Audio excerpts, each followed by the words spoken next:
Hello and welcome to another Thursday interview here on Viking.TV with me, Anne Diamond.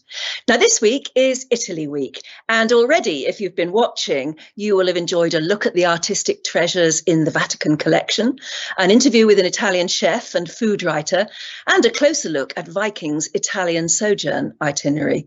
And then tomorrow, Friday, we'll have a virtual tour of Rome.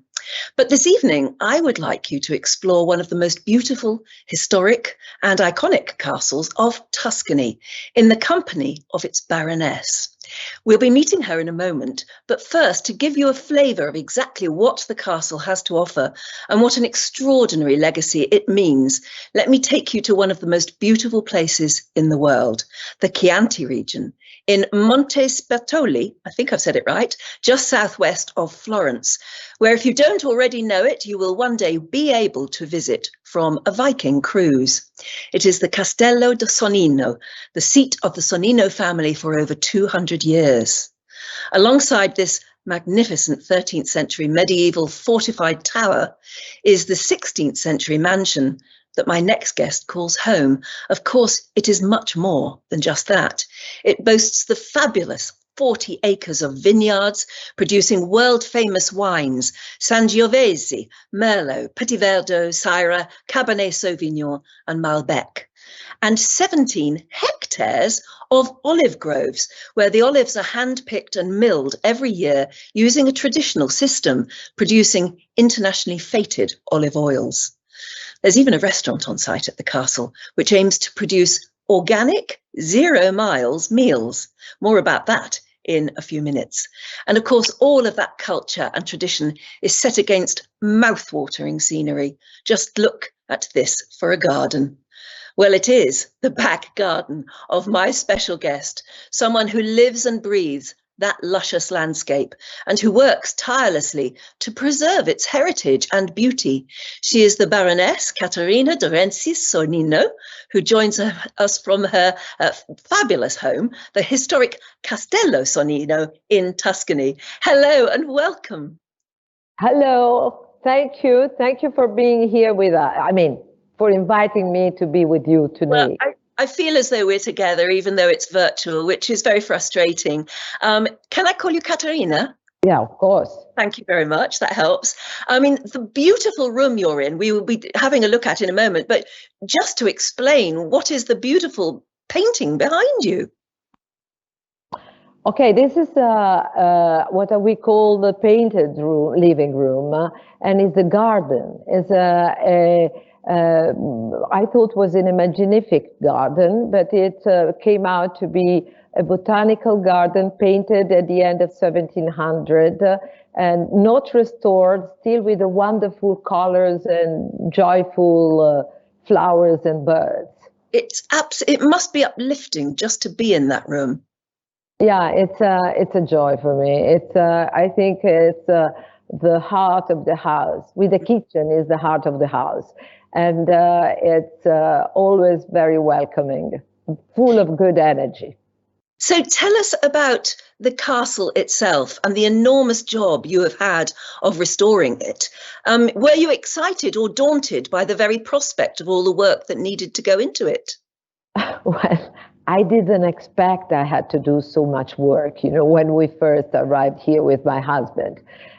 We got as a present from the family, from my husband's uncle Lodovico, who didn't have children, so he gave us this marvelous chance to own the castle. And when we arrived in 1989, was really, whole big holes in the roofs, and the rooms were very, nobody had been living here since, I think, 80 years. And so it was really a surprise, a sort of treasure hunt. What I say when we arrived here, I used to say it was like I was the prince with my husband, and we were kissing Sleeping Beauty because she came back to life. The place came back to life. That's nice. Yeah, not as easy as a kiss, though. I can imagine it's been much harder work than just a kiss. But How, for instance, the last year and a half, 2 years with the pandemic, how has it affected you and the castle and all the work that needed to be done and all the people there? Very much. We went to a very difficult time, very painful, very sad as well. But the beginning was a revelation for us because we were locked in our world. And thanks God, Italy has good weather. We had good food. So it was a time of intimacy with the family, and was, has been a bless at the beginning. Then it turned out in a nightmare for all of us. And now, are things improving? Yeah, very much. I'm quite positive because I see, I believe in Italy very much, in my country, in our country. And I think Italy is very loved around the world. And people, keep coming and helping us and getting involved. So it's, I see there is an improvement and knocking at the door, many people knocking at the door. Oh, yes. I think everybody watching now would be absolutely wanting to come and see Italy and enjoy it. And things are beginning. It is baby steps, but it is beginning. So we've got some wonderful pictures that you've sent us of the rest of the house, the rest of the castle and the grounds. So talk us through it. If you can see some of these pictures too. What are we looking at right now? This is our dining room. And it's beautiful.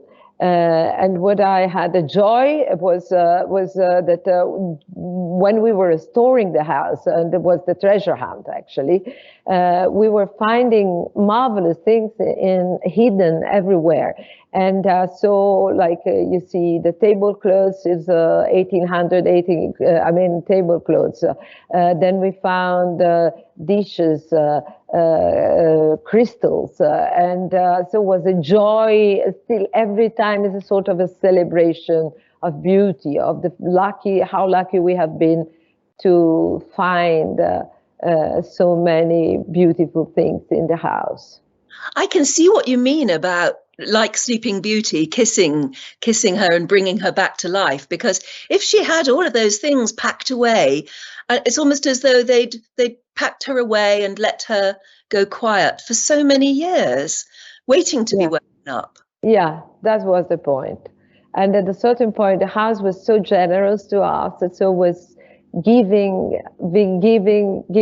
back beautiful things. And letting the sunshine in. Yeah. What are we looking at now? Where is that?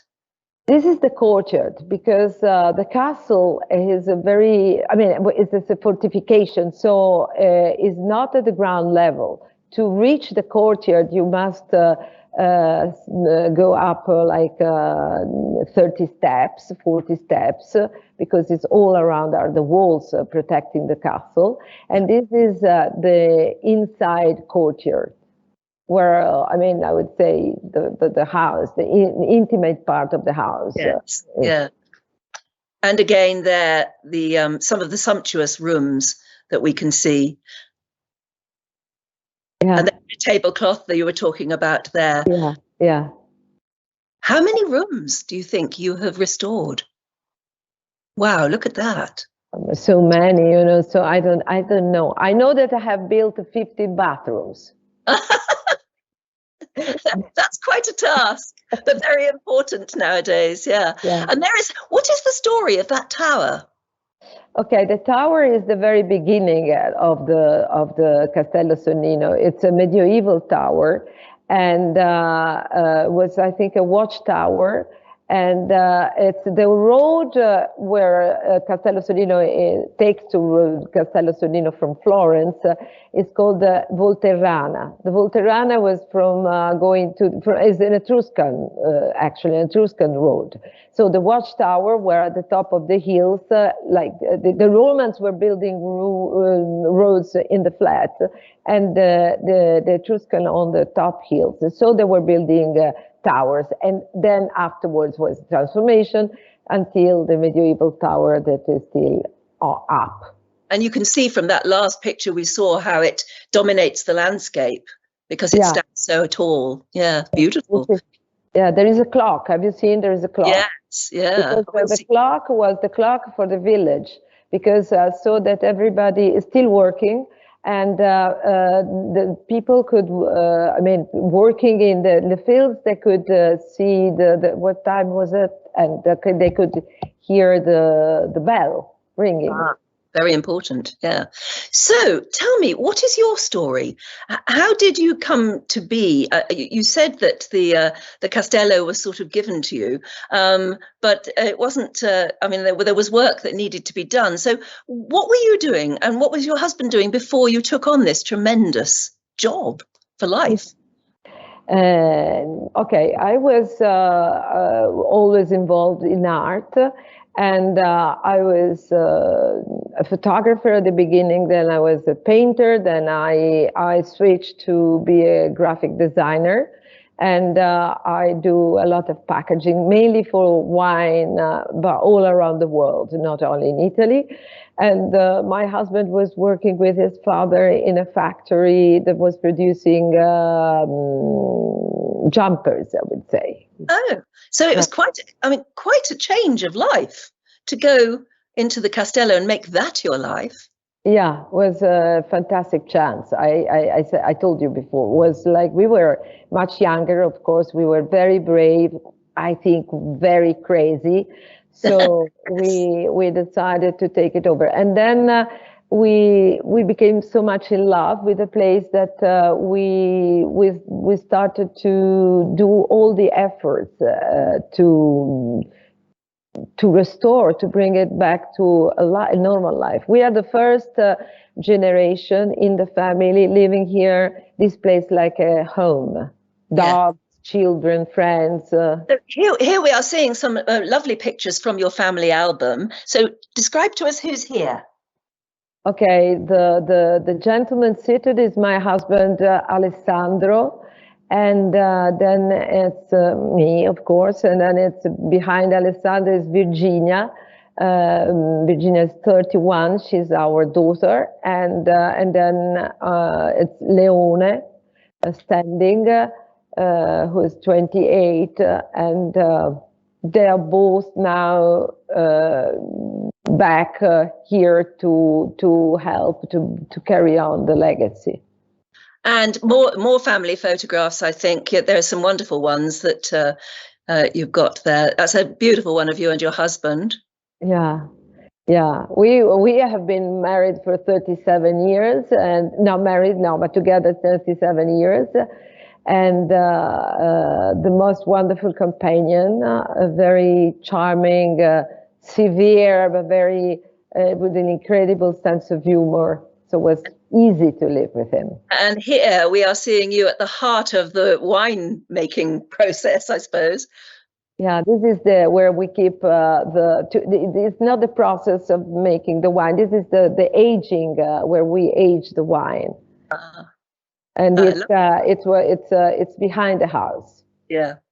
And you and your husband there in the very room that you're in now. Yeah. Which makes the most wonderful backdrop for photographs. Those are fantastic. Yeah, doesn't it just? And there you are again with your son. Leone, yes. What do your children actually do? Do they have jobs within the castle now? Are they part of the whole running of the castle? Yeah, now they just came back now. They just came back now. Virginia was working up to now in fashion with a fashion producer. And actually, she is the one who brought in Gucci. And Leone was living in, he was studying hospitality management, and he was living 3 years and a half in Hong Kong, and then he is now back here to help. It must be wonderful to have them back with you. Very brave as well. Them are very brave because it's a big change of life for them. Exactly, it is. But do you know, I think the last year and a half has made us all value even more our homes and our families and the countries we live in. Do you not think? Yeah, absolutely. But also we were always, the problem with us is that we are too much in love with this place. So there is no effort, there is no, I mean, it's just that we want to carry on. It's a big battle because it's not easy, but it's what has always pushed us to go on, to carry on. Yes, well, you want to now, as I said, labour of love. So tell us about the Sonnino family, to whom your husband obviously is related. And there was one very famous Sonnino, wasn't there? Sidney Sonnino? Yeah, Sidney Sonnino. Yeah, you see, when the picture where he's young is one of the reasons why I decided to work so hard on the library and on the archives, because I thought he was so handsome. I fell in love with him, you know. Absolutely, he's gorgeous. So he was born in 1847 from a half Protestant and half Jewish family. The mother was English, and very highly cultured family, and enormously rich. I mean, lucky them. So he was involved in the social, I'd say, sense of responsibility to give back. So he became a politician and was is now considered one of the most important, I'd say, leader for the liberal thoughts in Europe. Gosh. Yeah, and he's there are quite a few documents, I know, personal documents of his that you have at the Castello that academics and researchers still find interesting now, because he was such an interesting person. Yeah, but also he was Prime Minister of Italy many times, and then he became Foreign Minister during World War I. So the documents we have here, we keep here, it's more than 200,000 papers, and are very important because it's all the documentation from Italian side about World War I. This one, the document that you were was just passing through, is the original document of the final document of the agreement for the Versailles, the Treaty of Peace signed in Versailles. Oh my goodness. So there are a lot of British, there's President Wilson, but also there is Balfour, Lloyd George, and at the bottom is Sonnino's signature. So yeah, Sonnino was at the very center of some of the most important parts of history. And that library that we see there with I think that is the bust of him. Is that where you keep all his collection? Now, this is the library. And then we have another place that I think you will see afterwards is the archives. This is an old picture of his private library in Roma. And that was, at his time, was considered, with the one of Benedetto Croce, the two most important library in private hands in Italy. So did he buy or build the Castello? No. This is the archive. That's the archive. Yeah. These are the archives. No, he didn't build, and he didn't. I mean, his father, Isaac Sonnino, built the castle, and at the beginning of 1800, and then Sonnino took over because was his, when you get the votes from the people, I don't know how you say, circoscrizioni elettorales in Italian, when he was, then he became a deputy and a senator in Roma, and so he was, and then he was very much involved with agriculture as well. And he promoted very much the agriculture. So he used this as his base. Was in a huge farm, was one of the hugest in this town of Chianti. It's 1,000 hectares, no acres, 1,000 hectares. So it was huge, with around 1,000 people living on. So it was a real, I mean, big... It's a community and an enormous enterprise. And I know that since you have taken over, you've diversified some of the areas that the Castello is involved with. You are involved with wine production, as we can see, olive oil, education, tourism, your own work designing all of the things like wine labels. You must be a very, very busy woman.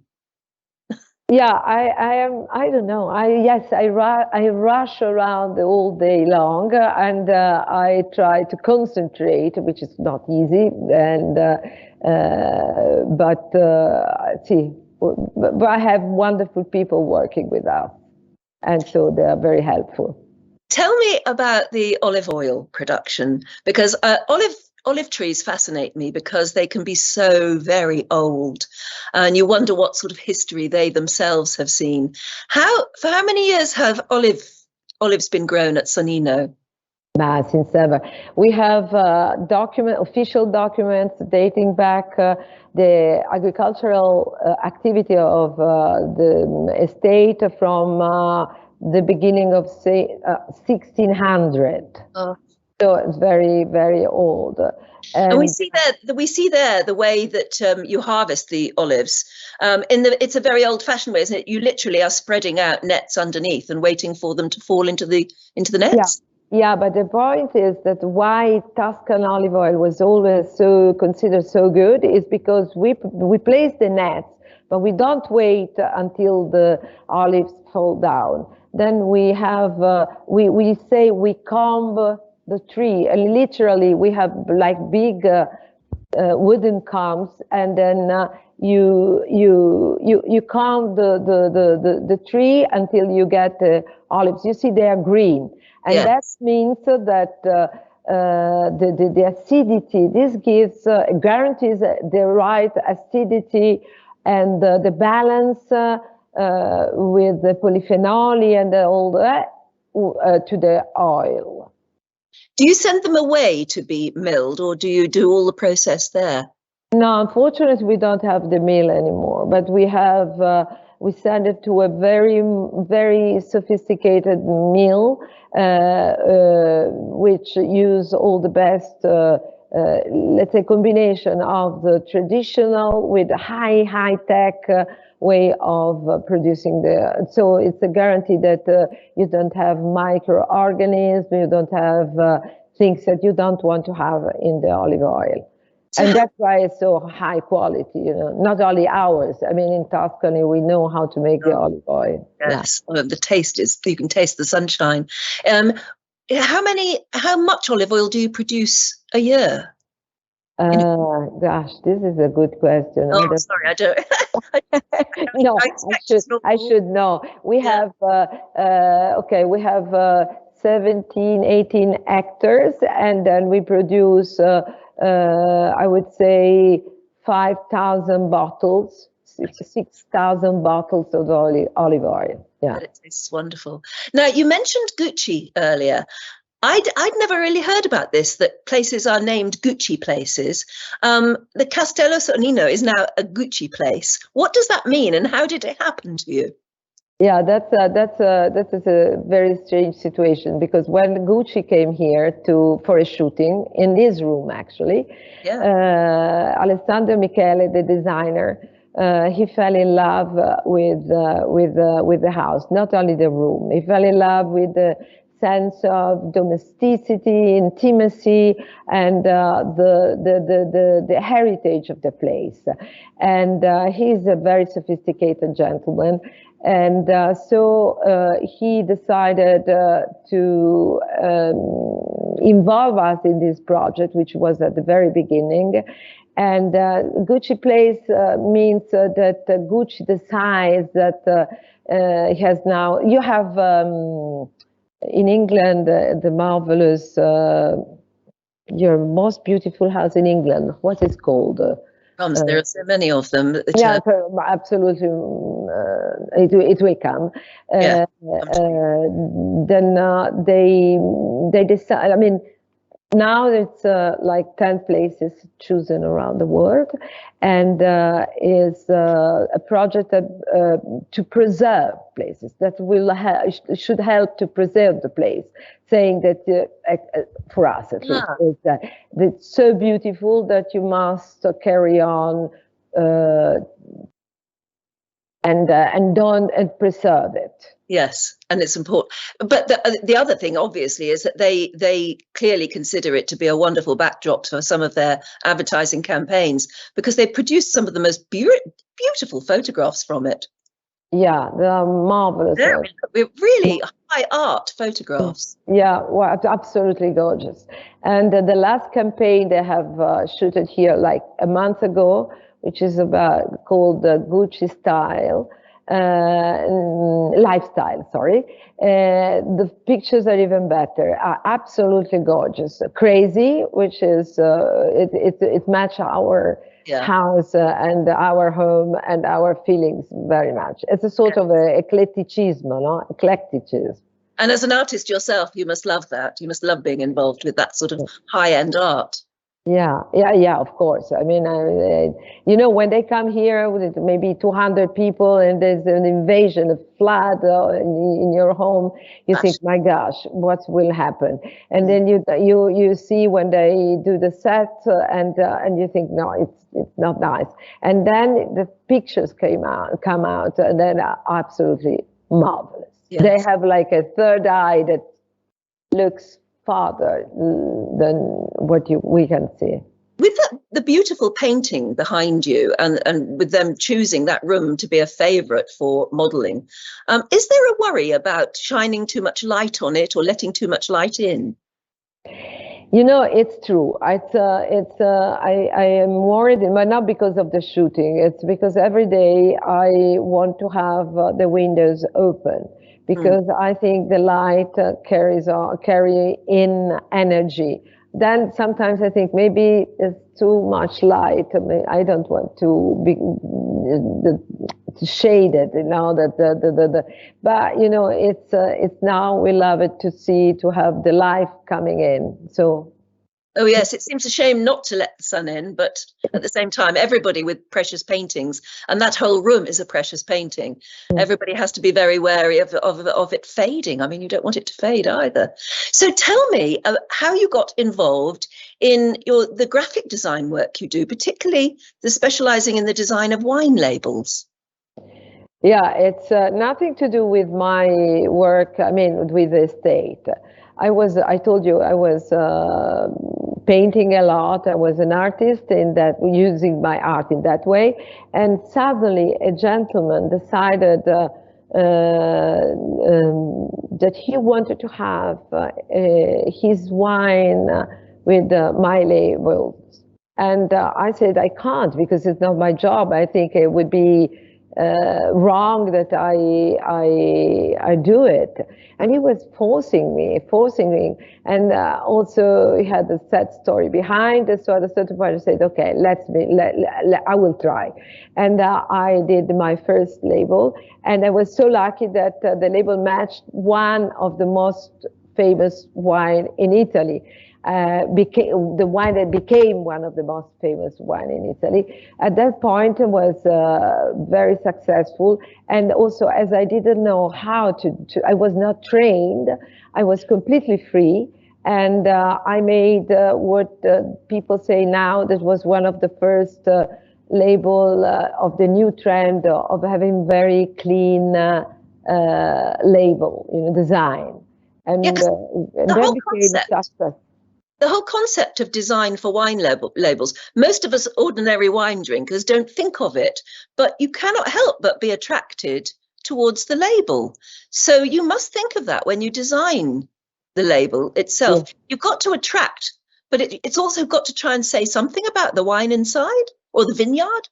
Yeah, what is important is to find a concept, to give a concept. I always say that a design, a drawing, a sign without a meaning doesn't have the strength to support a product. Yeah. So I do a lot of research, and when I find out the concept, this one, for example, this is a Antinori, one of the very famous label that I made for the Antinori, and it's very simple. It's very old. It's a label that probably has 20 years, but the particular thing was that the lettering, I didn't find that on the computer. I found on a book from the 1700 that was hand etching, made,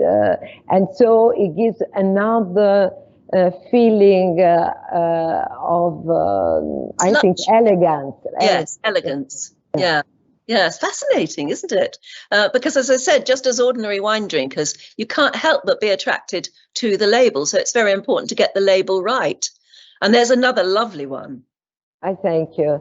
This is another very good winery in Italy, the Mazzei family, and the drawing you see is not mine; it's Leonardo da Vinci, actually. Quite a good one. And then it's an elaboration, because I made the whole estate, so I had to make many labels. But the wonderful thing is that at the end of the research, I was obsessed with this design of Leonardo da Vinci, is that it turned out that is I don't remember the name of this figure, but is for the Aristotle, is based on the concept of Aristotle for the taste and the knowledge, that the first knowledge goes through the mouth. It was perfect for the wine. Perfect for the wine, yeah.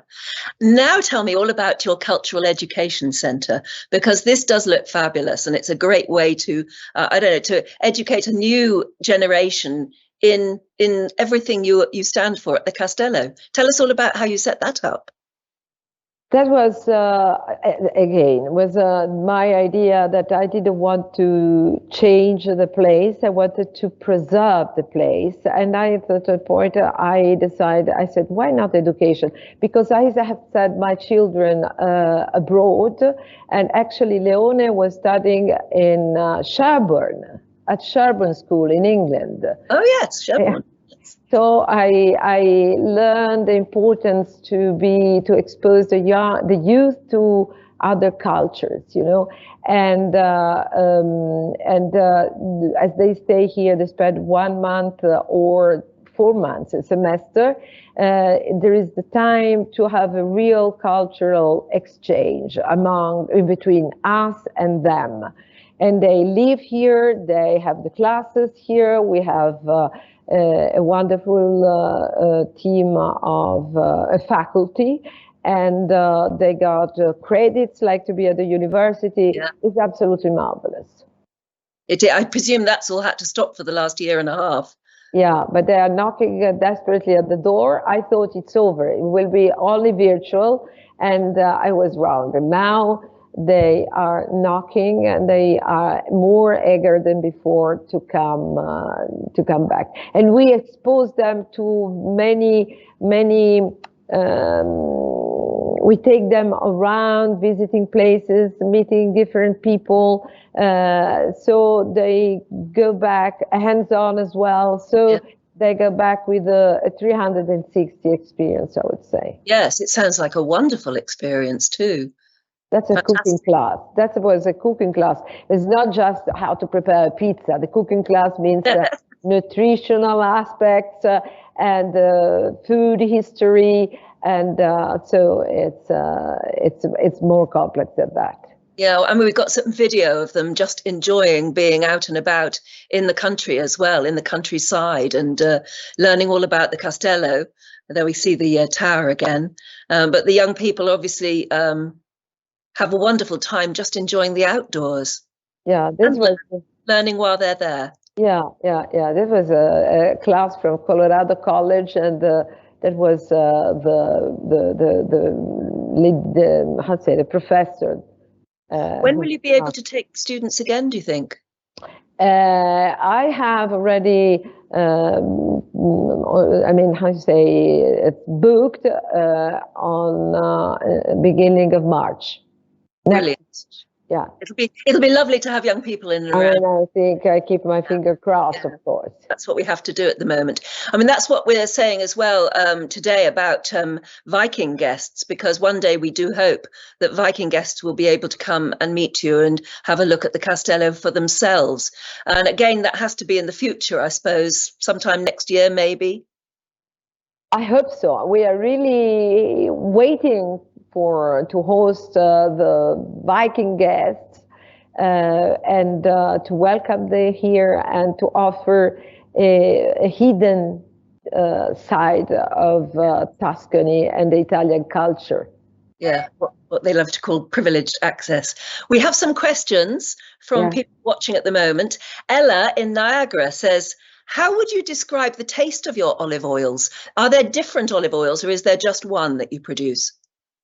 No, we produce two. We produce one, it's the very classical olive oil, and then we made a special selection called Laudemio. It's a consortium of more people with very strict rules, but we have strict rules anyhow. It's in that edition, and our olive oil is very, as I said, very balanced with the acidity. Is I'd say peppery. It's very tasty, a wonderful color, and is very tasty as well. So can we buy it online? People will want to know if they can buy it. Do we have to be in Italy to buy it, or can we buy it from other countries? And what's it called? Thank you for this question, but it's asking me this. It's no. We ship it everywhere, all over the world, and if anyone want to check on our website, Castello Sonnino, then there is shop online, and we can ship wine and olive oil everywhere. To get a taste of the Castello before we actually get there. Frank in New York says, do you do any other sort of art and painting yourself? I do. Mainly now I do this, but I have done trompe-l'œil, and also I do photographs very much. Yeah, I love trompe-l'œil. Love trompe-l'œil. Do you ever get away to travel yourself? And if so, where do you go? That's from Mark in Los Angeles. I'm obsessed with the sea, the seaside. I'm literally obsessed. I would love to have Sonnino on shore, and unfortunately not. We have a lot of hills, but no sea. So I go. I travel a lot to reach the good spots. But when I'm here and I desperately look for some sun and a good swim, I go close to Livorno, Leghorn. It's 50 minutes and I'm there, and it's freedom. It's funny, isn't it? Where if you live near the sea, you would probably long to be inland, somewhere very dry, like the Castello. But if you live inland, you want to be near the sea. That's the great thing about traveling, I suppose. Pamela and Steve in Buffalo says, did you have to learn about wine, or did you already know a lot about wine before going to the Castello? No, we even me and my husband, we didn't know much. And at a certain point, my husband has always loved to do traditional wines with a very forward-looking thoughts to be international in a way. And so he brought in the Cabernet, the Syrah, and Petit Verdot from France, for example. But he was always looking for traditional wines, very elegant, not too thick, and with the beautiful scents. And then it makes me laugh because at the beginning when we had journalists coming here, they would say, which is your philosophy, or how you produce the wine? And he said, listen, I produce the wine I like to drink, because as I think I'm not a brilliant seller, a commercial. at least I will be able to drink the wine I like. So, and that was his, I mean, that was his philosophy. It was very funny. And then Bar is again the trend now, but wines that have to have a strong personality. Yes. And strong personality doesn't mean to be a thick wine, big wine. Is more, for us, is more the elegance and the how to say, the idea that this terroir produce wines that belong to this place. Well, I tell you what, I know you've got some bottles of wine there. While we look at maybe a couple more photographs from your collection, maybe some of the ones we've already seen, we could ask you to maybe just reposition the camera a little so that you can show us some of these gorgeous wines that you've got in front of you. Yeah. So I think we can have a look there back at you. Yes, you there in your studio. I think it's super difficult. You know what? I will hold if you. Yeah, hold them up and let's just see.